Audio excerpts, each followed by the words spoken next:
Psaume 126, chant de retour. Quand le Seigneur ramena les captifs de Sion, nous étions comme en rêve. Alors notre bouche était pleine de rire, nous poussions des cris de joie.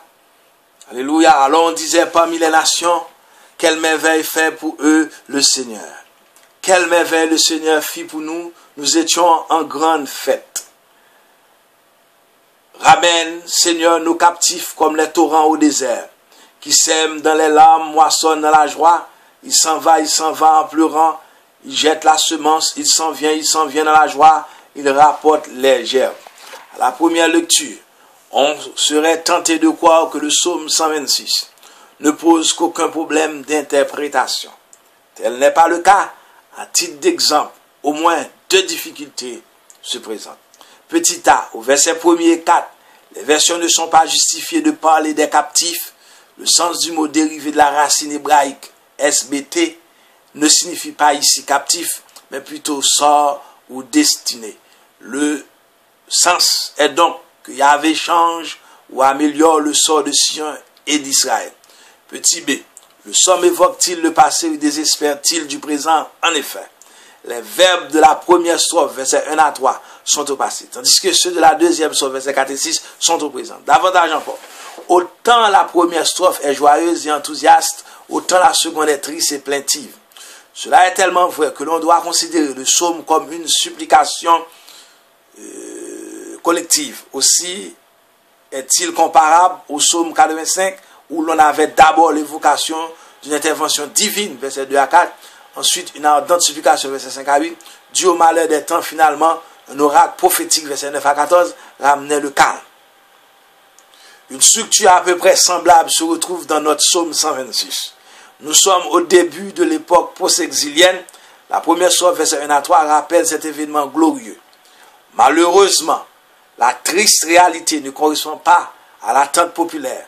De là, la deuxième strophe, verset 4 à 6, qui se termine par les consolantes paroles d'un prophète ou d'un prêtre.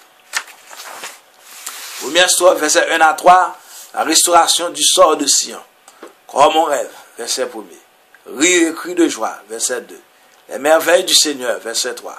Deuxième strophe, verset 4 à 6, Seigneur, restaure notre sort. Les torrents du désert, verset 4. L'âme et joie du semeur, verset 5. Pédagogie divine, verset 6. Cantique des montées, première strophe, verset 1 à 3. La restauration du sort de Sion. Cette strophe n'évoque pas seulement le retour de l'exil, mais l'ensemble de la restauration post-exilienne, contrairement aux traductions que nous offre le Sottier et la Bible de Jérusalem. Nous en avons déjà donné la raison. Le mot qui dérive de la racine hébraïque SBT doit se traduire par sort ou destiné, non pas par captif. Comme en rêve, verset 1er. L'expression n'a pas le sens qu'on lui donne ordinairement. C'est que le salut introduit dans un état nouveau, presque statique. On pense à la sortie de prison d'apôtre Pierre, acte 1er, verset 1. Acte 12, verset 9, c'est dire que le psalmiste situe l'événement dont il parle dans la trame de l'histoire du salut. Rire et cri de joie, verset 2. Cette nouvelle expression nous situe également dans le contexte théologique de l'histoire du salut, participation à la fidélité divine. Gloire à Dieu.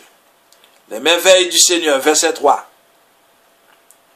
Elles ont valeur apologétique, en effet. En punition du péché, le Seigneur cesse d'intervenir en faveur d'Israël. Et au premier signe de repentir, le Seigneur se manifeste vivant et à l'œuvre au milieu des nations. Gloire à Dieu. Deuxième strophe.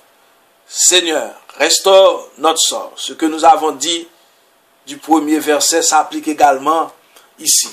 Le psalmiste ne demande pas le retour des captifs. Ils sont déjà de retour. Mais les temps sont durs. Aussi prie-t-il pour l'amélioration du sort d'Israël. Le mot traduit ordinairement pas captif signifie plutôt sort. Les torrents du désert, verset 4. Le poète voit l'effet bienfaisant des interventions divines comme la fraîcheur fertilisante de l'eau des torrents du désert après les pluies abondantes. L'âme et joie du semeur, verset 5. En guise d'encouragement à tenir bon dans l'épreuve. Le verset 5 reproduit probablement un proverbe connu. Il ressemble en tout cas à la parole de Jésus rapporté en Jean 12, verset 24.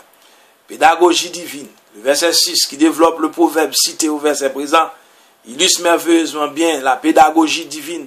À l'éducation paternelle des larmes correspond à la joie de la purification, du pardon et du salut. Toute cette pédagogie du Seigneur fut parfaitement actualisée pendant l'exil et l'époque post-exilienne qui sert de toile de fond au psaume. Gloire à Dieu. La parole de Jésus. La parole de Jésus sur la nécessité de la mort du grain de blé, Jean 12, verset 24, donne sa valeur plénière au psaume 126. Toute la vie chrétienne, avec ses épreuves et ses purifications, n'est-elle pas d'abord conformité à la mort du Christ, Philippiens 3, verset 10,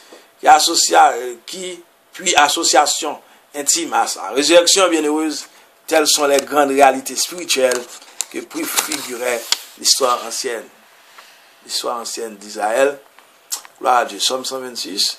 À très bientôt pour le psaume 127.